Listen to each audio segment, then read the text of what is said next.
So welcome everybody. This is John Berry speaking, and this is the second installment of the 4 parts of the geology of Central Texas. And this is the Mesozoic, which was the most exciting time to be alive in Central Texas if you could survive for nearly 200 million years. And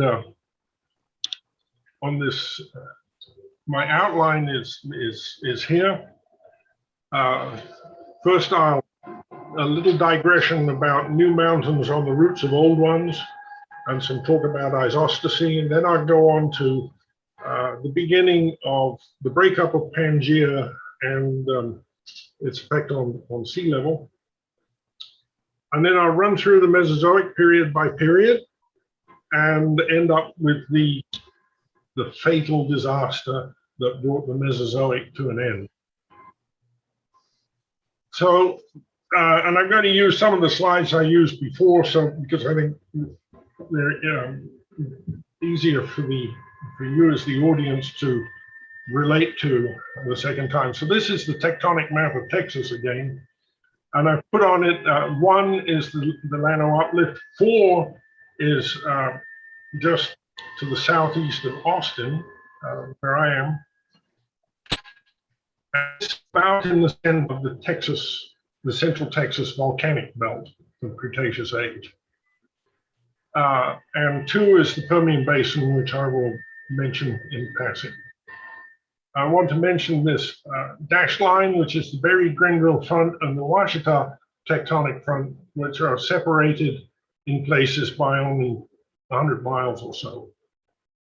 And the next slide goes into why some of the possible reasons that mountain belts get superimposed on each other.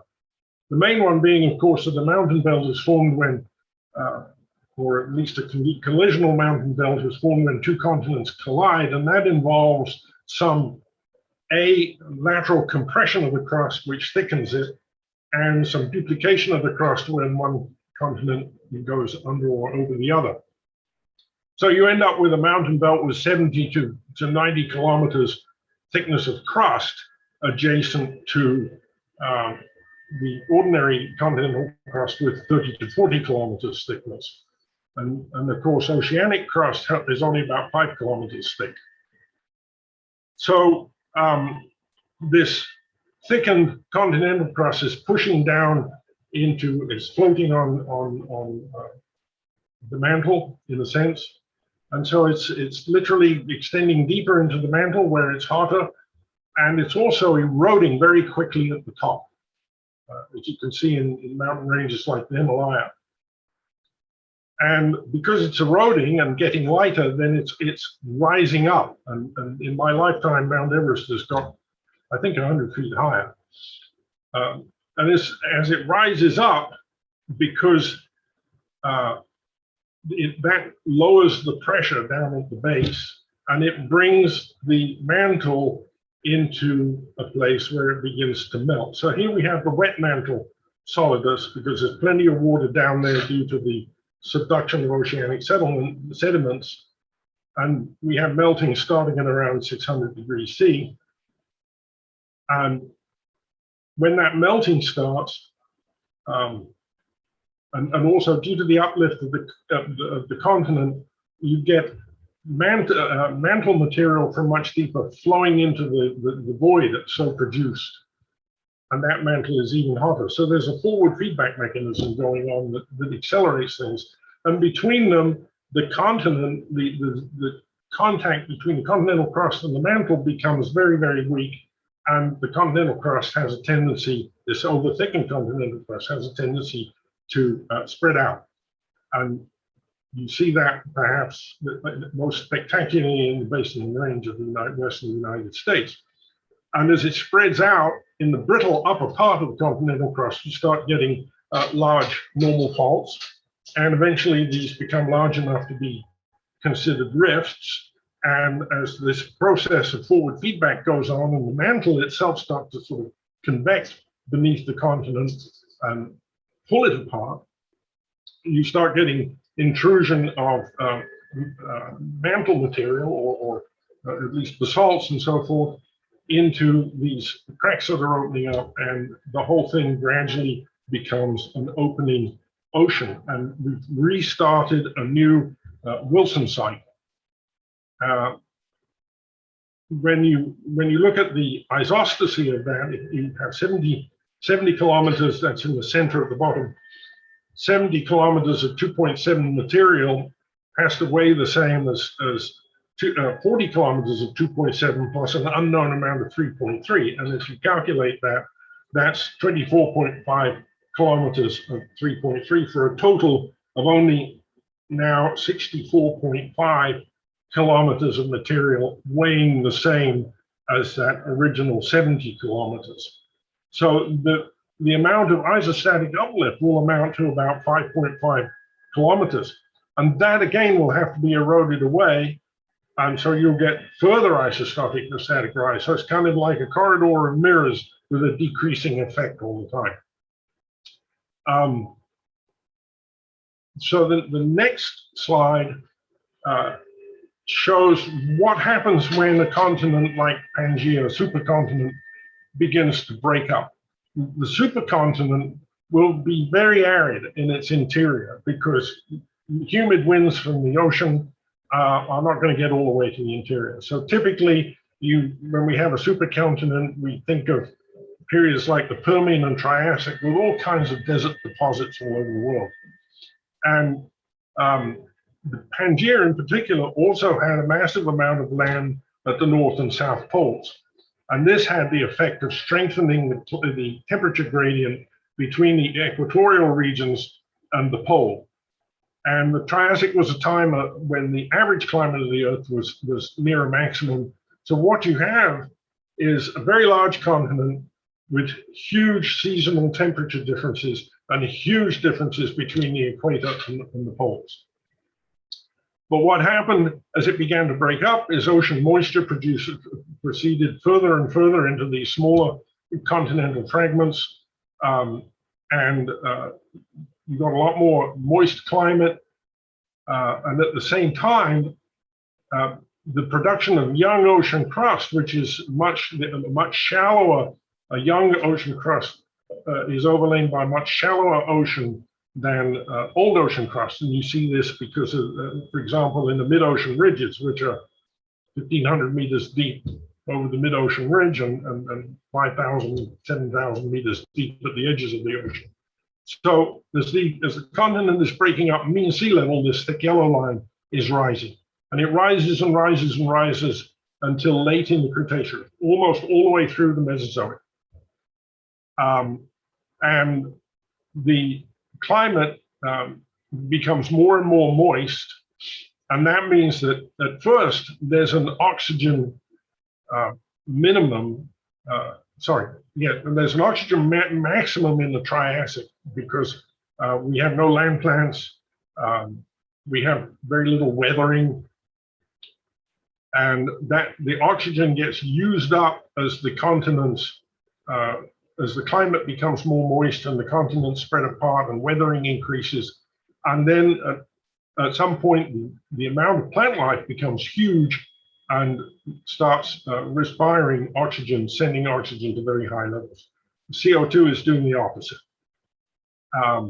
And mean sea level reaches a maximum, declines irregularly, and then reaches a real maximum at the end of near the end of the Cretaceous. When we have low oxygen in the Jurassic, there are several massive events in the ocean, which I hope I have time to mention. So I'm showing this one again because this, it's more intuitive for everybody. So we're talking about the area of the red star. You can see the land masses at each pole. And we're talking about in the Triassic, the old mountain range of the Appalachians and Caledonides is starting to dome up, getting ready to rip. And as these rifts, these many, many Triassic rifts along the east coast of the United States form, I'm sure that the drainage of the Triassic mountains was going into this area in Europe, where you can see it, if you can make it out, the outline of Great Britain and France and Germany. This is the Zechstein salt basin, which presumably was evaporating in the Triassic and Permian and depositing lots and lots of salt. We had a similar basin at the other end in New Mexico, Carlsbad Basin, and probably for a similar reason, except these were streams flowing off the west flank of the mountains. So we've begun, we've eroded the Washonas, we've domed up the area, we're starting a new Wilson cycle in the Triassic. In the Jurassic, we have the opening of the Atlantic, the beginning of the opening of the Atlantic and the Gulf of Mexico. These are restricted ocean basins, so we again have salt deposited. We have these oxygen minimums in the ocean that give rise to huge petroleum source rocks, very important source rocks in the Turonian particularly. And then from 120 to 65 million years, is when the rocks that we're familiar with in this particular area were deposited. We don't have the oldest Cretaceous rocks, but then from then we have almost continuous rocks into the tertiary. This is also the peak of the age of dinosaurs and the peak high sea level. Around 80 million years is a volcanic interlude, which I'll talk about, and at 65 million years it all comes to an explosive halt. Here are some of these dates on a conventional time chart. I have hardly anything to say about the Triassic because we don't have any rocks. I have relatively little to say about the Jurassic for the same reasons, but then I'm going to give a fairly detailed rundown of the Cretaceous. In the Eagle-Foot, for more information of Turonian age, we have creatures like this Susky tyrannus wandering around. The Glen Rose is renowned for its dinosaurs and dinosaur tracks. Down here in the Jurassic, we had Amosaurus, and in the Triassic, Metaposaurus and Deinonychus. This statue of Deinonychus is in the American Museum of Natural History. And what you'll notice is that these reptiles start off as fairly normal to us looking creatures, that, cross between a crocodile and a lizard, not that different from things we know about. But then as time goes on, they get more and more exotic and develop fur and feathers and warm blood, and eventually, this is really weird looking. Just in order to fill every ecological niche that exists. And here, this drawing up on the upper right is a drawing of an actual fossil in which a velociraptor underneath here is attacking a protoceratops. And it looks like at this point in the battle, the protoceratops is winning. So now I'm back to the conventional plate tectonics, a Triscotese representation of the same thing we saw with our modern countries on it. And I've got the same phenomenon. The rivers draining to the salt seas, the Permian salt in New Mexico, the Jurassic salt in the Gulf of Mexico. And you can see the Paleotethys is beginning to shrink because Cimmeria, this group of island arcs here, Tibet, Iran, Turkey, is beginning to float, to move across towards North China and creating behind it the Tethys Ocean, but eating up the Paleotethys.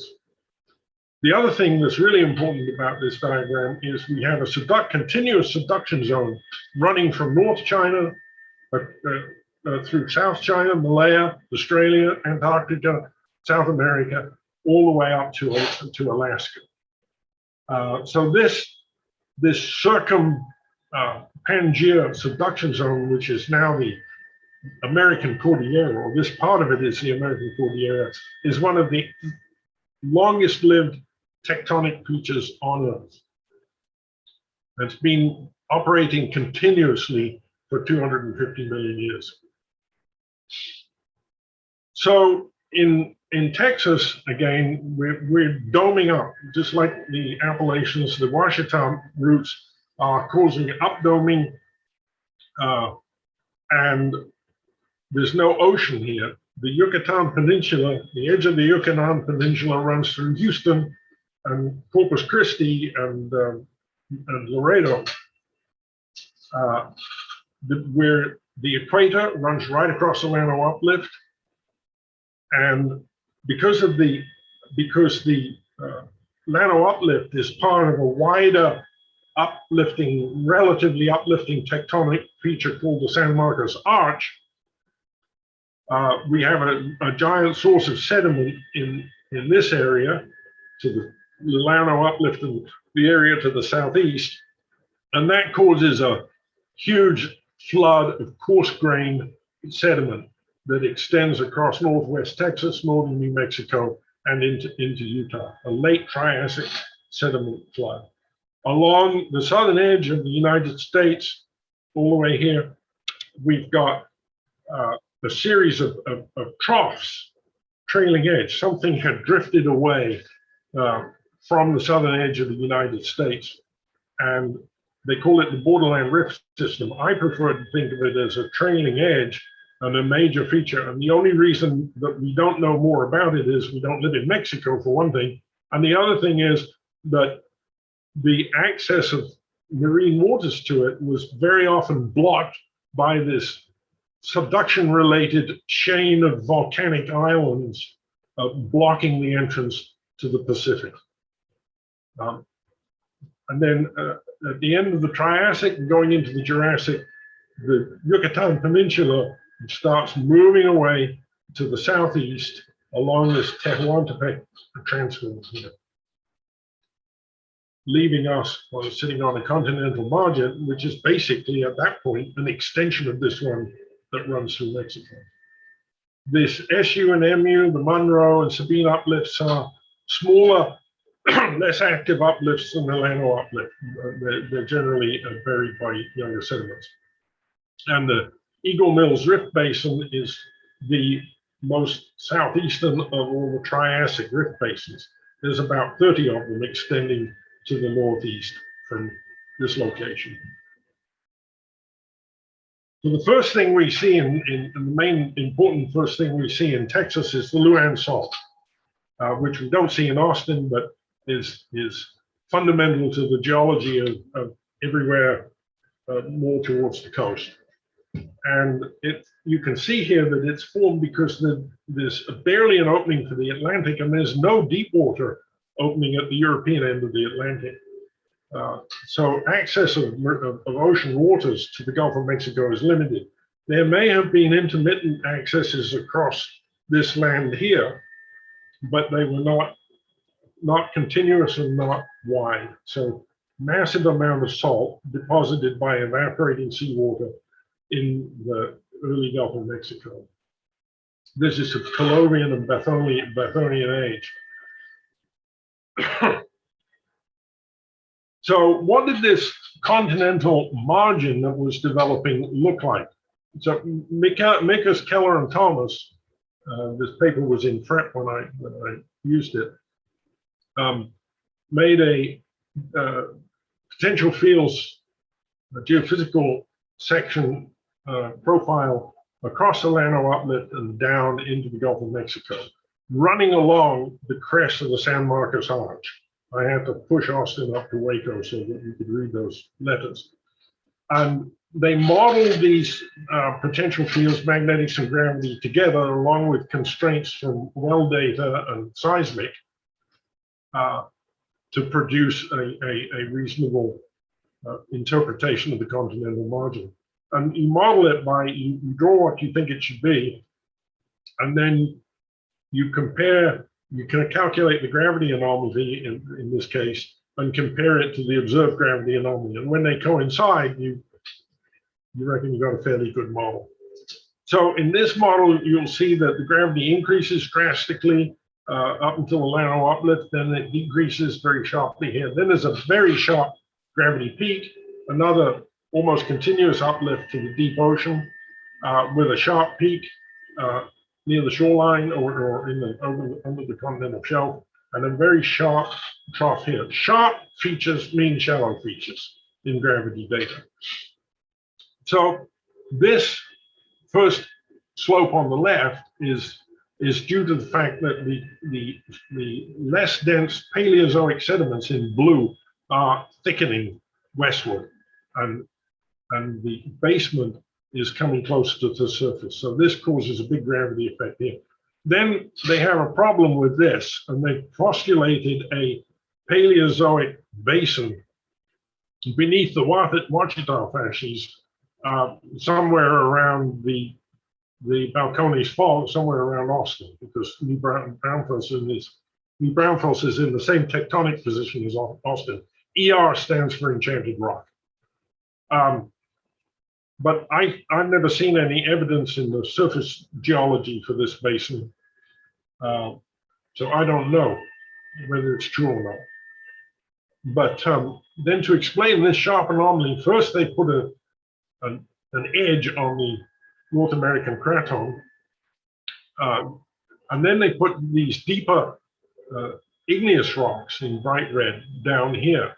The igneous rocks give you the main magnitude of the anomaly, but the sharpness is this shallow piece of continental crust basement.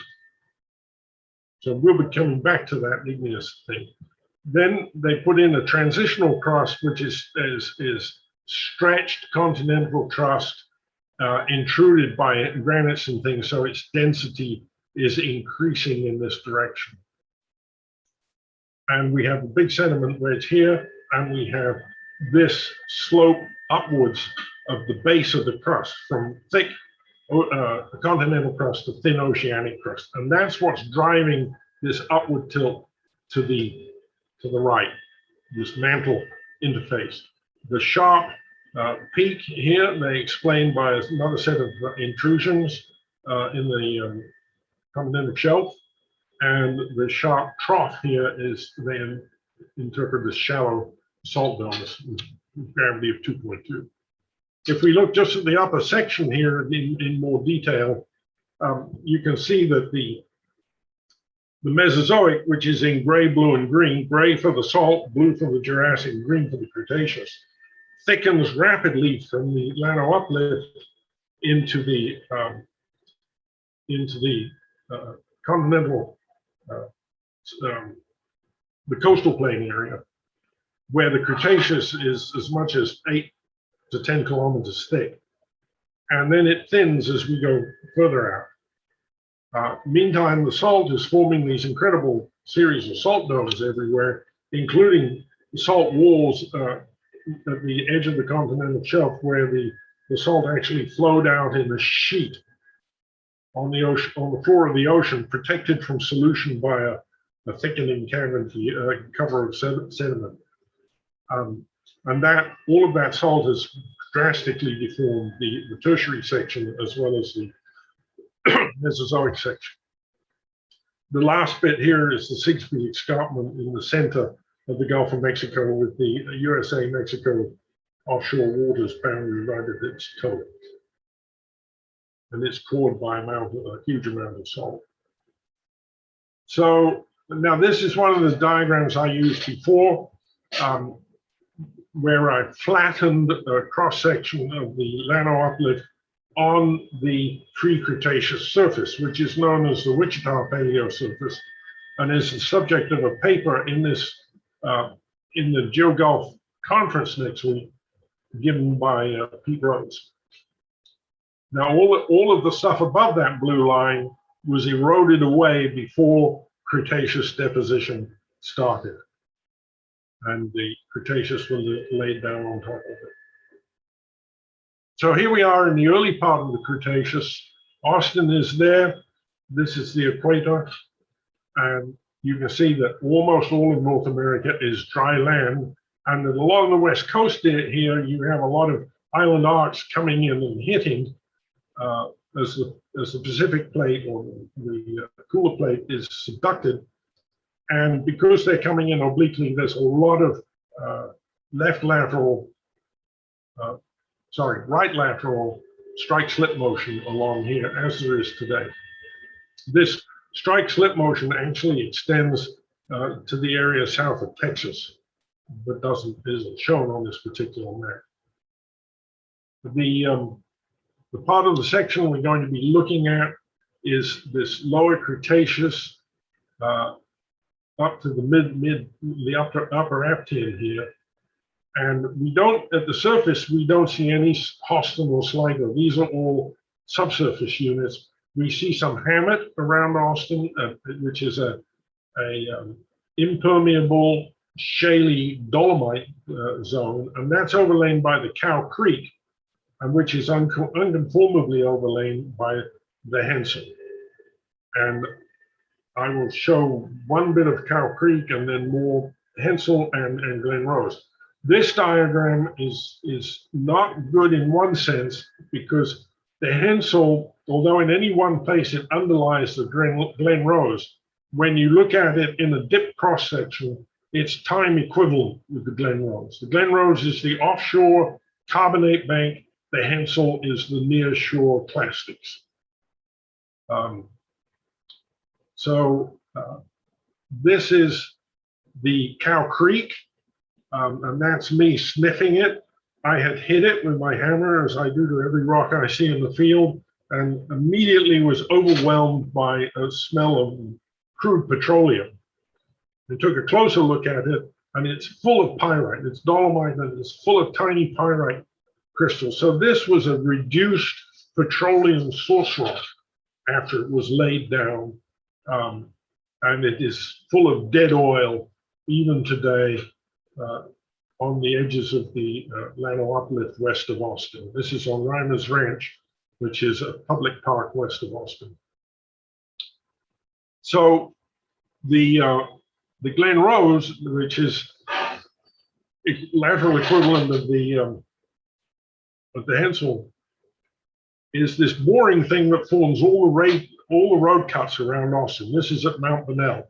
And when you look at it going by at 65 miles an hour, it's a series of layers that go on forever without seemingly much change. But if you look in detail, as here in the Brightleaf Park, you see these channels cut into the massive carbonate units of the Glen Rose, and these are filled with much more clayey sediment. And then capped again by another massive unit. The Glen Rose is also famous for its dinosaur tracks. Here are the tracks of a carnivore at the Canyon Lake Dam, where there are also much bigger tracks of herbivores such as these sauropods, up to 60 feet long. If you look at the even more detail at the Glen Rose, no, we're not. We're going to look at the walnut. By walnut time, we're getting a little further from the equator.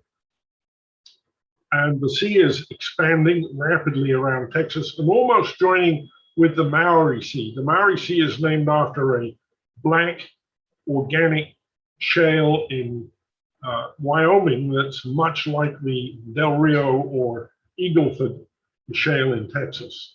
The walnut here is of Albian age, and it's sometimes called the walnut clay, and is assigned to a new group in Texas, the Fredericksburg group. So the walnut the walnut is what I mostly use for sculpture. But here's an outcrop in northwest Austin. Looks very uninteresting at first glance, but then you see that this is actually solid carbonate in here. So what we're looking at is a carbonate bed that's been had a channel cut into it that is undercut part of the carbonate bed, and the channel is filled with this small pebble conglomerate. These bigger pebbles, I think, are mostly drift coming down the steep hill. So this again suggests very, very shallow water. And actually, I forgot to mention about the Glen Rose that there are soil horizons, oxidized red, yellowish red soil horizons sporadically within the glen rows.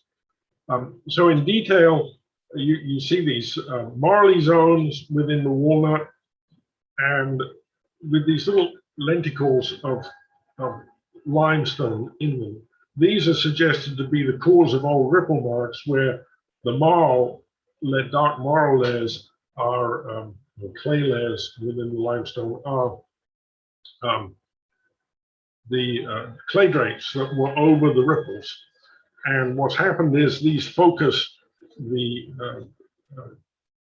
compaction solution, pressure solution, and so the marl layers tend to merge together, and what was between them disappears, and only some of it is preserved.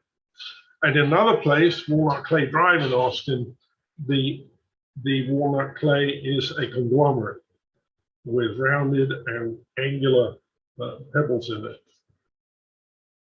So again, it's a higher energy and shallow water thing than we sometimes think. And it transitions upwards into the Edwards group, which is very, very extensive and forms the huge plateau west of Austin that rises gradually westward towards the Rio Grande Rip. The Edwards, the lowest unit of the Edwards group in the Austin area is a series of rudist mounds and small reefs. And rudist are these huge of Cretaceous age, and they're usually not preserved in the Edwards, but they weather out and their contents weather out, and the holes that they leave, because they're kind of formed in kind of reefal structures, all are in contact with each other. So this is a very good aquifer. And below it, so the walnut is below it here in this lowest ledge, and then this notch is where the base of the Edwards is being sapped by the water that's seeping out.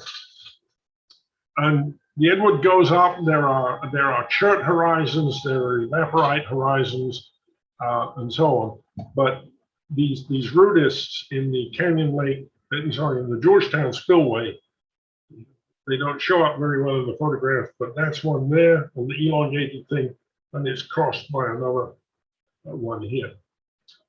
But the Edwards ends up becoming the Georgetown limestone up here, where it's much more uniformly bedded than it is below. So if we look at the Edwards in detail at the hand specimen level, first thing you see is that many parts of it are not bioturbated at all. They're very fine laminations.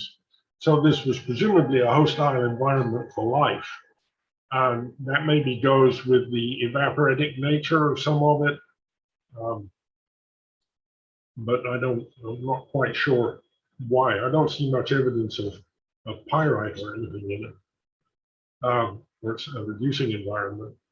It's also full of these, it has these chert layers, and some of those are more nodular than layered. And here we have one type of nodule where the bedding goes right through the nodule. The nodule does not disturb the bedding. Whereas another nodule layer, which has concentric rings inside the nodule, seems to have grown concentrically and pushed the bedding aside as it grew. And I have no idea what the difference in chemistry is that causes those two different types. And if you look, this is very near the base of the Edwards at Georgetown. If you look down, we're standing on a pavement here, and just below that pavement, an inch or two, is this knobbly surface, which presumably is Cretaceous stromatolites, an algal mat. And this algal mat varies in shape from place to place. So it can be equidimensional as it is here, but nearby it can be streamlined, and it can even become streaky. And I think that's because it was laid down in an intertidal environment, and some parts of the mat were not subject to tidal currents, whereas other parts were in more like shallow channels and were subjected to flowing water, and that governed the shape of the nodules. And the first thing they do is they become sort of classically streamlined like a water drop. Now, on this pavement itself, there are these little holes, craters with little rims around them. And the only thing that I can think of that would cause this is lumps of mud dropping from a walking large creature. And that perhaps, that creature perhaps is represented by this depression, which may or may not be a footprint. It wasn't very clear. So those are some interesting features of the Edwards. Then the Edwards, after you go up through the Georgetown, the next rock type is the Del Rio clay, which is a black mud, almost entirely composed of volcanic ash, almost no land-based clay component, and very, very weak, very nasty stuff to build on. And here, this is a swale in a development in central Austin. And you can see what happens when water flowing in this swale encounters a cliff in the Del Rio. You just get a big pile of slop, goop. And here in this outcrop along Shoal Creek, which is in the middle of Austin, if you examine it carefully, there's a discontinuity along this line where it looks as if some of these lower beds have been pushed to the left over the underlying beds. The left is south. And then up above that, in this finely laminated layer, there was something that looked very much like a fold associated with that kind of movement. And below it, there was this joint which came up and was deflected in that zone in the same direction. So it looks to me as if that whole top part of that outcrop was moving southwards in relationship to the rest of it. And I proposed to some of my geologic friends that this was because the Del Rio was initially deposited on a slope and was subject to slumping. But they say the opposing point of view is that the Del Rio is so weak that when it becomes exposed in the stream bank or the load over it becomes wildly varying, it just deforms anyway. The other thing within the Del Rio here was there were 4 surfaces in this one outcrop at the ends of these arrows, which were covered with little knobbles that were weathering out.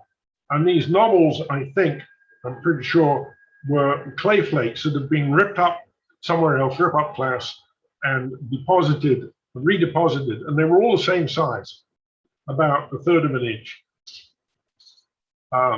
So again, we're looking at an environment that has some currents, even if they're intermittent. Here, this is a sample of hand specimen, and we have a lens. How can that be happening? We have a lens of cross-bedded sandstone, not sandstone, cross-bedded material within the clay, and a shell fragment about 1/4 of an inch to 1/3 of an inch in diameter. And then this is a Pini contemporaneous shrinkage crack during deposition. And notice this funny weathering texture here that looks almost like a large part of the rock is mud lumps washed in from somewhere else. I don't know, because you can't, when you cut a slice through it, you can't see those larger features, but you can see the shells, and you can see the shrinkage crack, and you can see a remains of this lens with apparent cross-bedding, and that surface the lens is on is continued here. There's very interesting features of deposition in relatively shallow water probably on a slope, to my mind. And I was just told today that the Del Rio does vary widely in thickness over the San Marcos Arch, which is running here northwest southeast through the star, and it's thin, very thin. But in Fort Worth Basin, Maverick Basin, and so on, it's much thicker.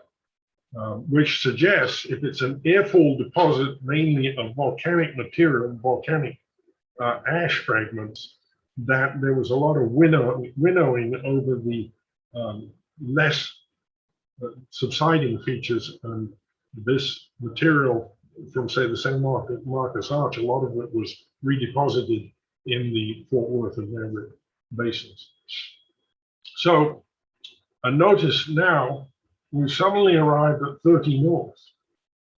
The whole continent is moving northwards at this point to already by late Albian stage, we're up to the same latitude we are today.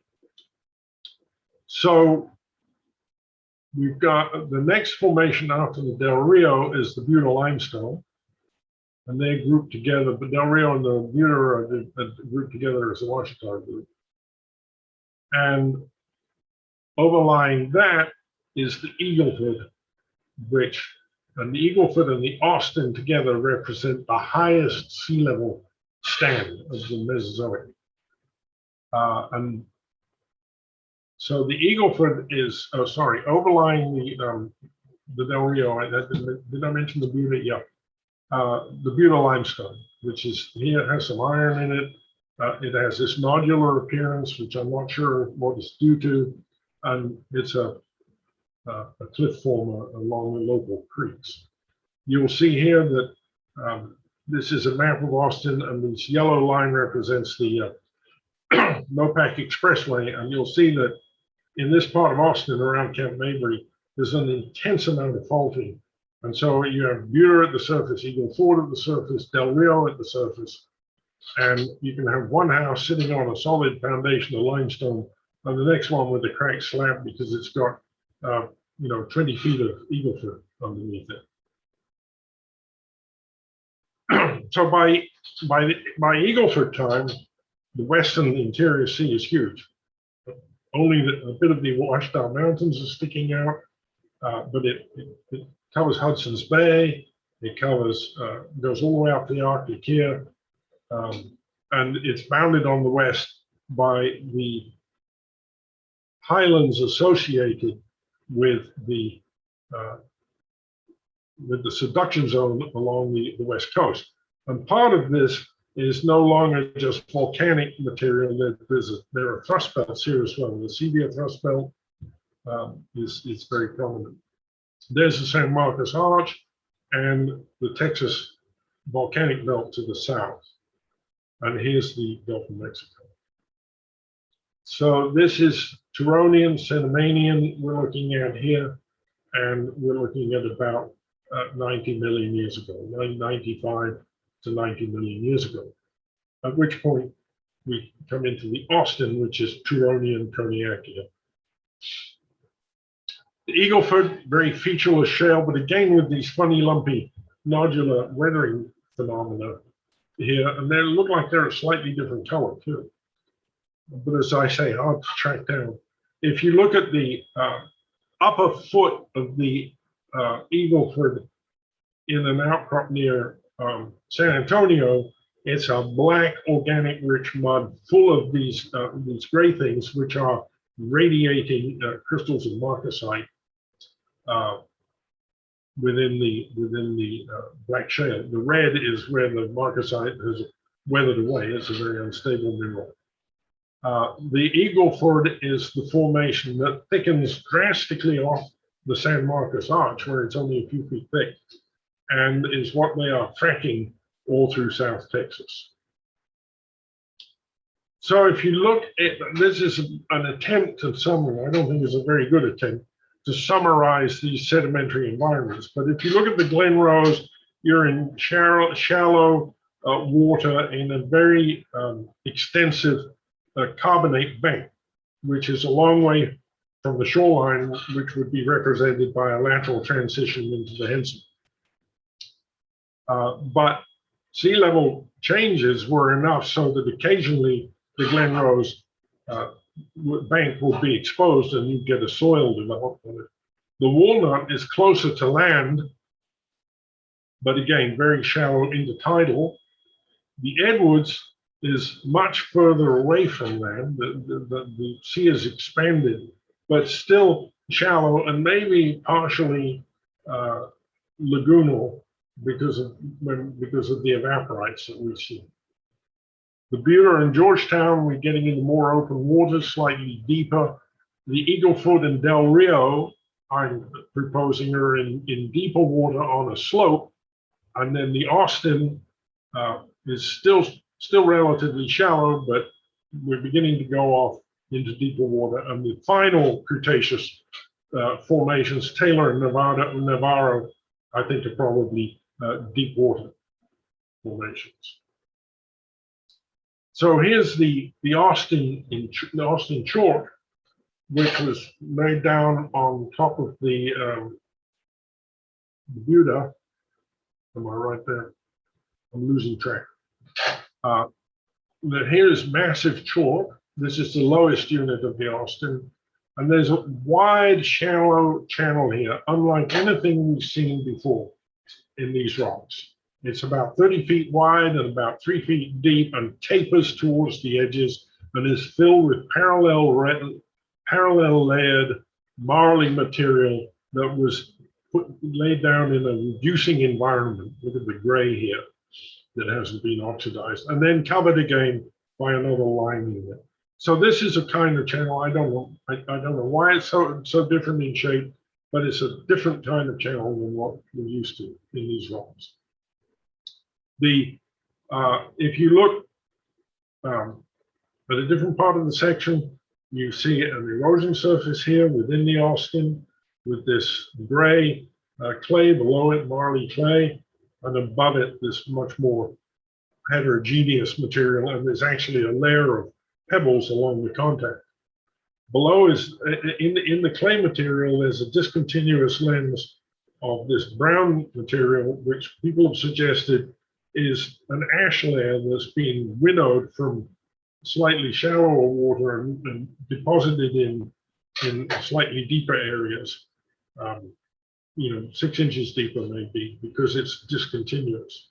And here we have the Austin limestone, the Vinson unit of the Austin, which is in the middle, and it's in a steep contact with volcanic tuff in the middle ground here, and then in the foreground is lava, pillow lava. And this is in an area known as Williamson Creek.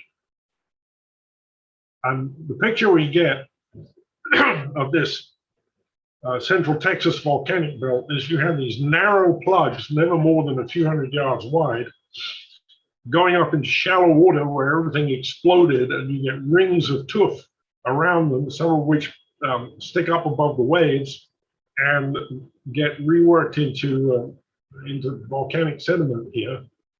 And then you have volcanic ash that settled out from the cloud, spreading out over a wider area, and you have lahars that have flowed down from these mounds.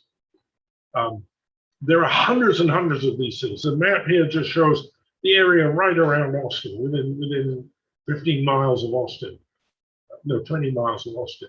And all these black dots are little intrusions.